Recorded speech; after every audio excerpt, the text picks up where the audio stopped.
Petrus. Sebentar. Bismillahirrahmanirrahim. Assalamualaikum warahmatullahi wabarakatuh. Selamat siang. Ya, jadi minggu 2-3 minggu ke depan tetap kami coba isi, tidak masuk ke FGD gitu ya. Jadi karena ada beberapa pertimbangan, Anda butuh pengetahuan dan keterampilan tambahan, ya. Jadi kalau kalau biasanya nanti kalau saya berikan tugas ke FGD agak sedikit tidak terkontrol. Maksudnya kualitas dan lain-lainnya bahan atau topik nanti tidak seperti yang kita harapkan. Itu eh, dengan kegiatan lain nanti akan kita bisa pertimbangkan. Tapi ada beberapa pertimbangan yang lebih penting bahwa Anda harus mengenal rasa nyeri ya pada baik itu ternak, baik itu hewan kesayangan, terutama yang sudah dikembangkan juga di hewan laboratorium dan hewan yang lain. Karena terkait dengan nyeri, sakit, begitu, itu adalah kompetensi utama Anda sebagai seorang dokter hewan yang harus bisa mengendalikan rasa nyeri tadi itu karena terkait dengan animal welfare. Ya, ada banyak tindakan nanti, ya tindakan itu prosedur-prosedur pembedahan dan lain-lain lah istilahnya yang juga akan menimbulkan rasa nyeri. Nah, sehingga dengan itu nanti Anda bisa mendeteksi apakah dia nyeri atau sakit atau semacam itu istilahnya begitu ya. Yang itu kemudian membutuhkan tindakan-tindakan mencegah nyeri tadi itu berkepanjangan ya. Jadi oleh karena itu kemudian saya menganggap itu penting untuk Anda kuasai baik pengetahuan dan keterampilannya. Nanti ada beberapa pendekatan. Bahan masih saya kembangkan ya. Jadi ini adalah topik yang baru. Jadi ada beberapa pendekatan nanti pen assessment pada ternak. Jadi meskipun Anda harus tahu persis nanti beberapa yang sangat gampang, agak agak rumit dan beberapa yang lebih kompleks gitu ya caranya, pendekatan pemeriksaannya. Kemudian di hewan kecil juga demikian sama nanti ya. Jadi ada beberapa slide terkait dengan hewan besar nanti. Hari ini kita akan bahas cattle Cramer scale dan cowpen scale.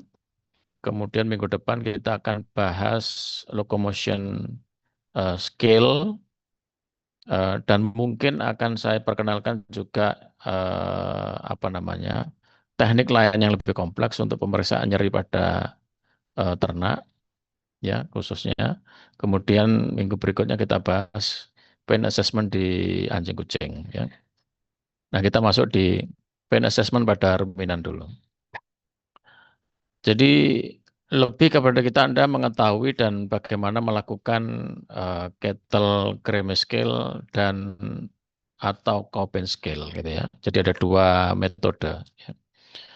Nah, ini latar belakangnya. Jadi pada hewan kecil pun demikian sama. Nanti Anda harus mengetahui kenapa harus Anda kuasai nyeri tadi itu. Jadi ruminan itu adalah prey species, hewan yang menjadi buruan, target buruan, ya. Sehingga dia juga cenderung menyembunyikan rasa nyeri.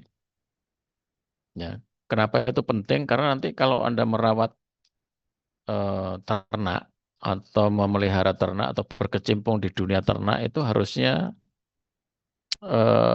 pendekatan ilmunya nanti itu ke preventive medicine. Mencegah supaya semua itu tadi tidak terjadi dan dia hidup sejahtera. Yang dengan itu kemudian produksinya akan tinggi. Ya, jadi itu prinsipnya. Karena begitu dia sakit, nyeri ini sudah membuat dia ada perubahan-perubahan metabolik nanti. Produksi pasti turun, ya, dan itu merugikan, gitu ya. Produksi itu pasti turun, yang dengan itu dia merugikan dari aspek profit oriented, ya. Karena ternak itu dipelihara untuk profit oriented, sehingga tidak boleh sakit, maksudnya begitu. Yang kalau dia sakit, tidak boleh yang sangat dia parah baru ketahuan. Jadi yang masih dia apa namanya ringan begitu, Anda sudah harus lakukan tindakan supaya tidak parah dan kemudian mengganggu produksi secara besar-besaran, maksudnya begitu ya. Jadi perhatikan itu. Jadi kesalahan umumnya hewan ternak tidak merasakan nyeri seperti manusia. Jadi dia pre-spesies tadi itu, maka dia tidak ingin kelihatan sakit. Nah, itu ya. Yang kalau dia kelihatan sakit nanti pasti ada punya masalah dengan socialize karena umumnya ternak tadi itu herd, kawanan, berkawan, bergerombol banyak ya. Dan kalau dia tidak bergerombol di alam liar, nah, tadi itu dia menjadi sasaran empuk hewan pemangsa. Nah, jadi kira-kira begitu. Jadi oleh karena itu di bagian sistem tubuhnya terkait dengan nyeri pun kurang lebih tidak terlalu mirip dengan manusia. Gitu. Nah, sehingga tadi itu, jadi kalau nyeri tidak ditangani berkaitan dengan produktivitas, susu, pertumbuhan, macam-macam, animal welfare, risiko penyakit sekunder, kerugian ekonomi, ini semuanya ke sana. Karena dia hewan produktif, hewan ternak. Gitu ya. Nah, itu jadi kaitan dengan itu, kemudian kami ingin membuat Anda tahu dan paham bagaimana mengetahui rasa nyeri. Nanti belum tindakan yang berikutnya. Ya. Oke, kemudian kenali dulu fisiologi nyeri. Ya, nanti pelajarannya ada di penyakit saraf sebetulnya. Ya. Tapi terkait dengan sistem nosiceptif, ya sistem nyeri tadi itu pada ruminansia itu mirip, ya mirip dengan itu. Ada proses-prosesnya memang. Satu proses transduksi, kedua proses transmisi. Transduksi itu sinyal awal, gitu ya. Kemudian transmisi itu disalurkan informasi tadi itu dari sinyal awal tadi itu, kemudian dimodulasi, di apa namanya, tingkatkan, gitu ya. Kemudian disampaikan pada sumber ya persepsi rasa nyeri tadi di otak ya. Jadi itu tahapannya.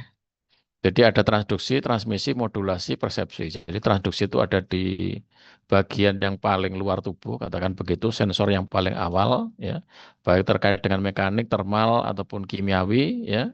Sinyal itu ditangkap kemudian diteruskan, ditransmisikan ya melalui dua saraf ya, yang saraf yang cepat, yang lambat. Jadi serabut saraf yang A delta, kemudian dan yang C, kemudian dimodulasi di medula spinalis, kemudian disampaikan ke otak. Jadi prinsipnya seperti ini gambarannya ya. Jadi ada stimulus tadi itu disalurkan ke apa namanya medula spinalis tadi itu melalui saraf yang cepat ya alfa delta, kemudian ataupun yang lambat dari apa serabut saraf yang C, kemudian dimodulasi di sana, kemudian disampaikan pada korteks ya, cerebri yang menjadi persepsi rasa nyeri, rasa sakit tadi itu. Jadi ini prosesnya nanti. Yang dengan itu dia akan mempengaruhi nanti terkait dengan lain-lain, termasuk ke limbik, ke sistem behavior macam-macam tadi, termasuk nafsu makan dan lain-lain nanti. Yang itu kemudian kita bisa lacak ya. Ini jalur nyerinya tadi itu dari perifer ke medula, kemudian ke talamus, ke korteks cerebri, kemudian ya. Masalahnya adalah ruminan itu punya sistem endorfin yang kuat. Endorfin itu rasa nyaman, gitu ya.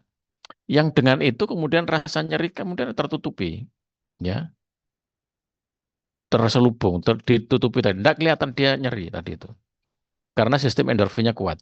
Jadi ini menutupi apa perasaan nyeri tadi, ya, sehingga tidak terlalu jelas gejala tadi itu.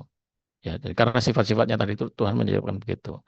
Nah, neurotransmitter apa saja yang terlihat dalam proses stimulus rasa nyeri tadi itu yang dari mulai apa pengenalan, ditransmisikan, dimodulasi dan dipersepsikan tadi itu ada neurotransmitter yang terlibat yang terkait dengan peningkatan rasa nyeri ya seperti glutamat, substansi P, prostaglandin E, bradykinin itu akan meningkatkan sensitivitas nyeri. Sementara yang sebaliknya antinosiseptif atau mengurangi sensitivitas nyeri tadi itu ada beta endorfin, ada ekapalin, ada GABA ya gamma aminobutyric acid ya, ada serotonin, ada norepinefrin. Ya. Jadi ini yang terlibat, yang kemudian dari stimulus nyeri tadi itu sampai ke pusat persepsinya di otak sana. Ya. Jadi jenis-jenis nyerinya banyak nanti sumber-sumber nyerinya tadi itu ya berkaitan dengan waktunya, durasinya, ada yang akut, ada yang kronis. Akut itu biasanya dalam waktu yang cepat ya, hitungan detik, menit, jam itu istilahnya. Hari itu sampai hanya satu hari, 1-2 hari saja. Ya. Jadi kalau kronis itu lebih lama, biasanya lebih dari seminggu, lebih dari 2 minggu. Jadi dikatakan kronis itu seperti itu ya. Nah ini contoh-contohnya seperti itu, trauma calving pada saat dia melahirkan pun ya nyeri, dehorning, dekastrasi atau macam-macam tadi tindakan ya. Nah, itu juga demikian sama. Berdasarkan asalnya, bisa saja dari sumber-sumber somatik ya, otot muskuloskeletal tadi itu dia bisa pincang, bisa fraktur, benturan dan lain-lain jatuh misalkan begitu ya. Kemudian bisa dari visceral, organ dalam, gastrointestinal, bisa mungkin blood, peritonitis, retikuloperitonitis, traumatika misalkan begitu ya. Banyak ya, gitu ya. Atau dari sistem saraf ya, neuropatic damage ya. Kemudian berdasarkan patologinya, ada keradangan misalkan seperti masitis, metritis, foot rot, mungkin ada PMK kemarin itu ada luka-luka di bagian mulut. Nah itu ada mechanical ya, karena distokia dia tidak bisa keluar merejan betul, ada tekanan yang dari fetus dan lain-lain tadi itu ya. Impaction ruminal juga demikian sama rumennya sangat besar dan keras itu membuat dia nyeri ya. Nah, itu bisa terjadi nanti. Yang kalau terjadi di kuda sebetulnya nanti larinya ke kolik ya sebetulnya kolik. Tidak sekedar nyeri tapi nyeri yang sangat ya kolik. Karena kuda tidak terlalu punya apa namanya mekanisme tadi itu dan lebih banyak ke substansi-substansi yang bisa meningkatkan rasa nyeri ya di kuda. Ya. Kemudian ya berdasarkan kondisi nyerinya umumnya ada yang fraktur, lameness, reproduksi ya, terkait dengan itu nih kelompok-kelompok kegiatan atau kondisi yang membuat dia nyeri tadi itu. Pengelompokannya berbeda. Sekarang kita bahas kenapa dia bisa tidak terlalu kelihatan nyerinya gitu ya. Satu yang paling utama tadi itu adalah prey-species ya. Jadi kalau di alam liar dia menunjukkan kelemahan, dia pasti jadi target predator. Terpisah dari kawanan ini mudah, sasaran empuk untuk dimangsa gitu ya. Kemudian yang karena itu kemudian dia punya insting untuk menyembunyikan nyeri dan kelemahannya tadi itu ya. Insting untuk survival sebetulnya, untuk bertahan hidup tadi. Kemudian tubuhnya selain itu dia punya endorfin yang kuat, ya kadar beta endorfinnya tinggi. Sehingga toleransi nyerinya lebih tinggi, batas ambang nyerinya itu tinggi sekali ya. Enggak kelihatan nyeri gitu ya. Sehingga yang dengan itu kemudian tidak terlalu kelihatan secara gejala tadi itu. Yang kemudian ada mati nanti, itu tidak terlalu kelihatan. Tapi begitu kelihatan nanti dia parah sudah sebetulnya. Sudah saking saking tingginya ya nyerinya tadi itu. Yang tidak bisa ditutup-tutupi lagi. Ya.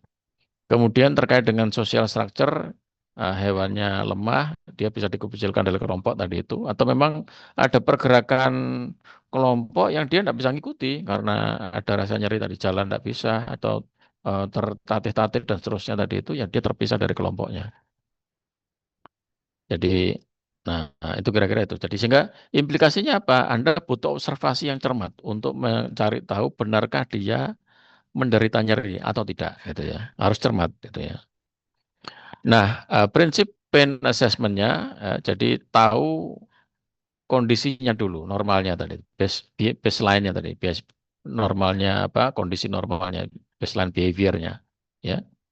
Jangan sampai keliru nanti dengan persepsi yang salah. Jadi dia sebetulnya tidak nyeri, Anda pikir nyeri, atau sebaliknya nanti. Dia sebetulnya nyeri, Anda anggap dia tidak nyeri, ya. Jadi, nah ada beberapa multimodal, jadi beberapa pendekatan nanti ada pendekatan observasi, apa tingkah laku, kemudian pemeriksaan fisik, kemudian fisiologi, kemudian produksi dan lain-lain. Tadi ada pendekatan itu banyak. Ya.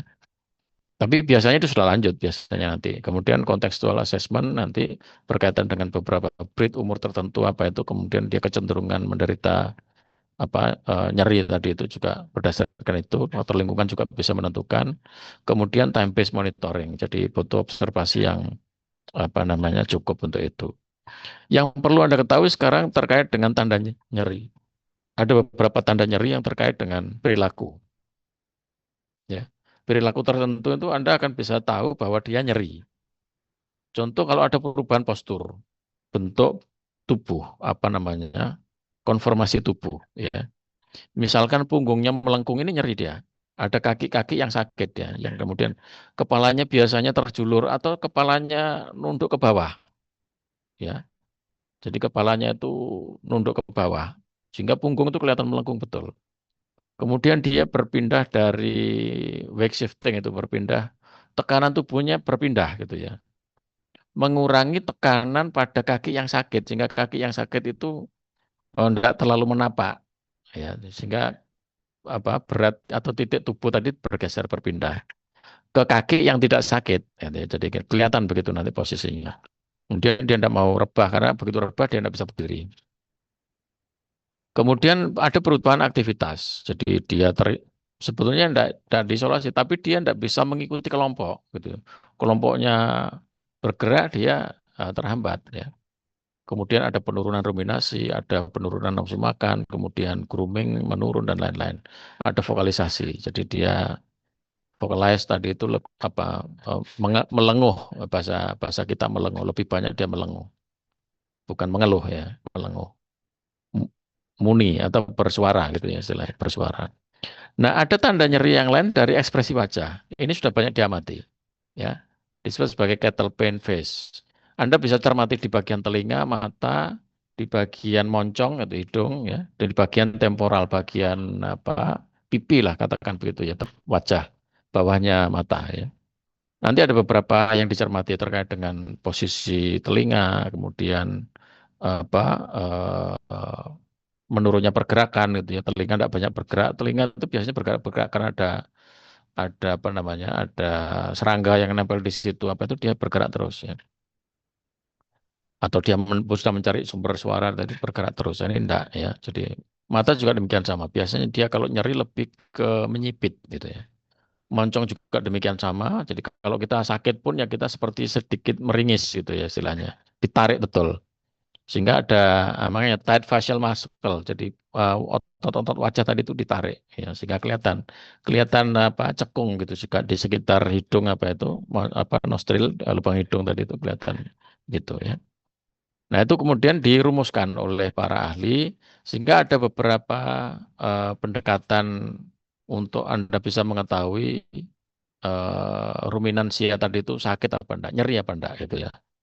Kalau sakit itu bukan tidak selalu nyeri masalahnya. Ini nyeri apa? Pain ya maksudnya. Pain. Bahasa kita nyeri saja ya. Jadi pendekatannya adalah cattle Grammy scale yang dikembangkan dari cattle pain. Jadi melihat di wajah saja, di kepala saja, pain face ya. Kemudian ada cow pain scale, nanti berbeda lagi. Locomotion scoring akan kita bahas minggu depan gitu ya.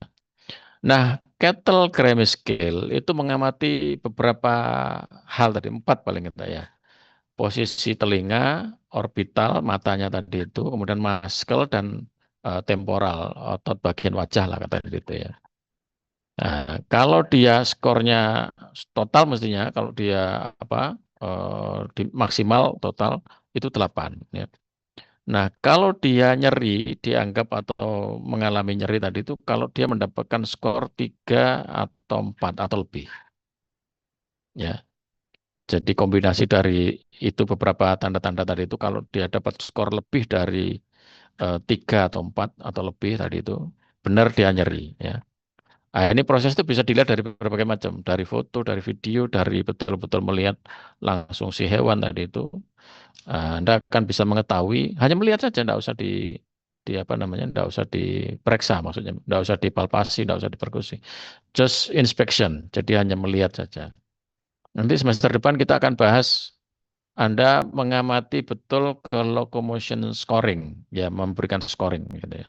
Kalau kita masih masih latihan saja nanti semester depan kita akan bahas itu. Ya, jadi ada contoh-contoh apa namanya sapi yang berjalannya pincang gitu. Lah ini cattle pain face. Sehingga beberapa tadi itu yang Anda bisa cek. Telinga. Nah, telinga itu umumnya dia bergerak atau diangkat ke atas. Nah, kalau dia kemudian kalau dia sakit dia akan terkulai atau ditarik ke belakang. Jadi kencang ditarik ke belakang, ya. Mepet dengan tubuh tadi itu, ya. Kemudian mata juga demikian sama. Kalau dia sakit biasanya nanti akan makin menyipit. Seperti kita meringis kesakitan, ibaratnya ya sama. Jadi mata pun kelopak mata menyipit gitu ya. Nah, hidung juga begitu. Jadi dia ditarik ini sehingga ini otot-ototnya kelihatan betul ini kalau Anda lihat ini. Jadi tension of facial muscle tadi itu kelihatan jelas. Yang normal tidak begitu. Tidak ada otot yang kontraksi atau ditarik seperti itu gitu ya. Nah, lebih detail nanti Anda bisa baca di sana. Panduannya ini jadi secara deskriptif detailnya tadi itu Anda melihat posisi telinga, orbital, kemudian bagian yang di atas mata, nostril, kemudian sekitar mulut. Jadi tadi mulutnya terbuka juga demikian sama. Ini kalau dia normal ya angkanya kosong begitu. Kalau dia agak nyeri itu nilainya 1, kalau dia skornya 2 jelas bahwa dia nyeri, gitu ya. Ya, jadi posisi itu ada angka yang harus Anda berikan pada pengamatan yang di telinga, di orbital, kemudian di bagian atas telinga, di atas mata, kemudian di moncong dan sekitarnya, gitu ya. Nah, belajarnya di sini juga. Jadi ada posisi yang Anda bisa lihat, baik itu dari depan ataupun dari samping, gitu ya. Baik itu posisi telinga, kemudian mata tadi itu. Jadi skornya ya 0, 1, 2. Maksimal 2 tadi. 2 kalau ada 7 ya 14 gitu ya. Jadi lebih dari 3 atau 4 Anda sudah yakin bahwa dia ada rasa nyeri meskipun itu masih ringan. Ya kalau lebih dari itu pasti lebih parah sakitnya, nyerinya, ya. Kemudian tension above the eye bagian apa sekitar mata di bagian atas mata tadi itu. Kalau kita ya mengangkat alis atau apa semacam itulah kira-kira ya. Jadi nostril juga demikian sama. Jadi makin dia menahan nyeri ya, ini hidungnya mengembang lubang hidungnya ya. Kemudian di bagian sekitar mulut tadi itu kalau dia nyeri menahan sakit ya otot-ototnya lebih jelas kelihatan di sana. Bahkan sampai dia membuka mulut pun ya dia bisa menahan nyerinya tadi itu ya. Pendekatan yang kedua itu menggunakan Kaupen Scale ya. Nanti ada beberapa latihan yang Anda bisa uji. Nanti masih sedang saya susun ini untuk modul praktikumnya ya. Jadi Kaupen Scale itu ada 7 hal yang Anda harus amati. Kalau pain face tadi itu Kaupen face tadi itu hanya 4 kurang lebih yang Anda amati. Ini ada 7 ya. Nah, 7 tadi itu perhatikan, ini juga masih inspeksi dari jauh saja. Yang tingkah laku atau behavior 1, 2, 3, 4 ya. Jadi pengembangan dari yang hanya sekedar yang cukup sederhana dari pengamatan di bagian kepala ya. Jadi terkait dengan posisi kepala, telinga, ekspresi wajah ya, terkait dengan dia mengamati lingkungannya misalkan begitu. Nah, ini masih Anda bisa cermati dengan inspeksi tadi pendekatannya ya. Coba perhatikan dari kejauhan saja. Posisi kepalanya seperti apa? Apakah dia tetap di atas bagian tubuh gitu atau dia merendah atau bahkan terjulur dan di bawah bagian tubuh. Nah, seperti itu kira-kira. Nanti posisi telinga juga demikian sama. Makin dia nyeri nih makin ditarik ke belakang biasanya. Tidak ke depan, justru tarik ke belakang, mepet dengan bagian tubuh. Dan kadang-kadang jatuh ke bawah gitu ya. Facial expression juga demikian sama tadi itu lebih ke ini dia menarik otot-otot facial tadi itu yang kemudian ya kelihatan ketarik gitu ya. Kalau kita ya jadi meringis gitu. Nah, kemudian kalau itu kemudian sudah Anda lakukan 4 item di depan ya, attention toward the surrounding, head position, ear position sama facial expression tadi itu coba mendekat pada yang bersangkutan. Respond to approach. Normalnya kalau dia hewannya sehat, itu pasti akan bereaksi. Entah itu dia kalau sedang begitu ya berdiri berarti. Anda makin mendekat dia berdiri. Karena secara normal dia punya tadi itu dia punya konsep nanti kalau di ada waktu yang biasanya kalau saya berikan itu di KMPV ternak besar atau hewan besar kalau saya bilang karena istilahnya salah ya. Nah, dia punya satu proses untuk menjaga jarak ya dengan orang dengan siapapun sebetulnya yang tidak dia kenal. Yang dengan itu dia ya berusaha untuk tetap menjaga jarak. Sehingga ada yang dikenal sebagai daerah tekanan ya. Kemudian ada yang daerah terbang atau pergi ya. Bahkan ditekan begitu dia tidak nyaman dia ya berpindah tempat sudah bergerak. Nah, itu seperti itu. Sehingga kalau dia ada orang mendekat pada saat dia duduk dia pasti berdiri untuk siap-siap pergi maksudnya begitu ya. Kalau dia diem saja begitu ada masalah berarti respon to approach ya. Itu poinnya 3, 2 ya. Kemudian back position, bagian punggung harusnya lurus, ya straight line lurus. Makin dia membungkuk, dia makin sakit, makin nyeri gitu ya. Kemudian ekstremitasnya dia cuma pincang apa enggak gitu ya. Jadi kalau ada pincang, makin dia pincang kepala biasanya akan makin menunduk. Atau kalau dia bergerak biasanya kepala akan bobbing apa sih ya, naik turun naik turun naik turun begitu ya. Kan karena yang ngikuti anunya tubuh tadi karena dia menahan nyeri tadi itu. Sehingga kalau dari akumulasi apa penilaian 0, 1, 2 tadi itu, nah itu lebih dari 3 itu sudah menunjukkan bahwa ada dugaan bahwa dia nyeri. Maka Anda perlu segera periksa. Apapun kombinasinya nanti misalkan dia atensinya bagus, head positionnya tidak merunduk, ya. Kemudian apa eh, telinganya tadi itu dia agak ditarik ke belakang. Kemudian apa wajahnya juga ditarik ke belakang. Dia kan sudah dapat 2. Ya kemudian punggungnya agak melengkung. Ini sudah menandakan bahwa dia ada nyeri. Ya gitu ya. Nah, itu atau sebaliknya nanti kombinasi berbagai macam tadi. Di situ kemudian dia Anda dekati, kemudian dia apa namanya tidak terlalu banyak bergerak, misalkan begitu ya. Jadi dan seterusnya, pokoknya nilainya lebih dari 3 tadi itu ya dia sudah dicurigai ada rasa nyeri. Anda harus periksa apa yang menjadi penyebab dia nyeri tadi itu. Tapi kalau sudah lebih dari 5, pasti yakin bahwa dia sudah sakit. Ada nyeri maksudnya, ada nyeri bagian tertentu. Nanti bisa dipastikan. Jadi ini intinya untuk Anda secara mudah dalam waktu yang sangat cepat itu sudah mengenali bahwa si hewan ternak tadi itu nyeri gitu ya. Yang nanti kalau betul dia nyeri, Anda butuh apa, cari tahu penyebabnya, kemudian segera diatasi nyerinya. Ya, karena tadi itu di awal sudah, kalau tidak diatasi dia akan terkait dengan masalah produksi, susunya yang turun apa dan segala macam tadi itu. Ya, nah jadi apa namanya terkait bahkan ke animal welfare. Itu kira-kira yang saya sampaikan untuk Anda mengenal. Nanti butuh latihan. Jadi ini masih dalam pengembangan. Nanti beberapa contoh saya akan berikan. Tapi sementara di sini dulu dan modul praktikum baru mungkin akan bisa kita kerjakan minggu depan. Jadi hari ini tidak ada modul. Minggu depan di double antara topik ini dan topik locomotion bench scale gitu ya. Kira-kira itu yang saya sampaikan. Mudah-mudahan bisa dipahami. Nanti dilihat. Sementara materi tidak bisa diunduh, dilihat saja dulu di sana, pelajari. Atau Anda merujuk kepada link-link yang sudah saya taruh di sana dan tinggal diklik. Nanti Anda bisa lihat, pelajari sendiri. Demikian apa namanya pengenalan tentang band scale pada ruminan. 2 pertemuan akan kita gunakan itu nanti pertemuan ketiga kita band assessment pada anjing kucing. Begitu untuk pertemuan hari ini. Terima kasih. Assalamualaikum warahmatullahi wabarakatuh. Saya share dulu sebentar untuk presensinya. Ya, sebentar.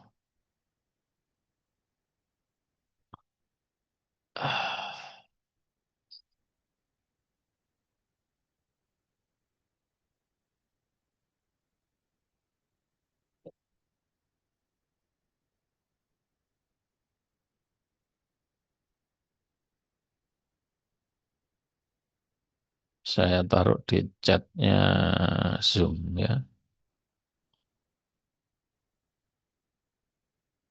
Ini presensinya silahkan ditindaklanjuti.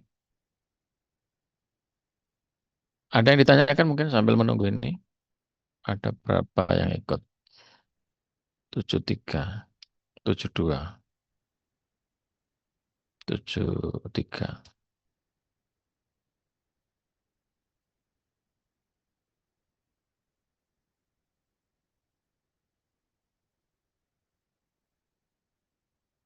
Oke, kalau tidak ada saya akhiri. Terima kasih. Assalamualaikum warahmatullahi wabarakatuh.